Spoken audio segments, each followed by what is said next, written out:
Today's video is regarding HP OfficeJet Pro 9012 all-in-one printer. I'm going to show you how to replace the ink cartridges, and the first step is to open the ink cartridge chamber door. So there is a place here, so once you push it forward it will open, and here the ink cartridge chamber will move and come.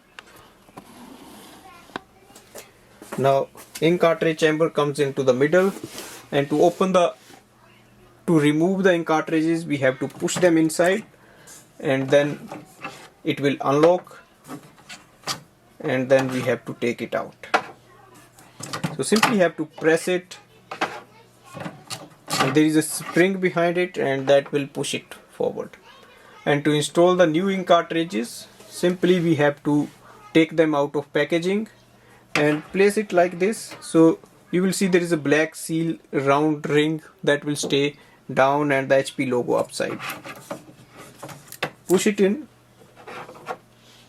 You can see clearly in this is the Y ink cartridge, and you will see this ring will stay. So this is the Y ink cartridge and the ring will stay down.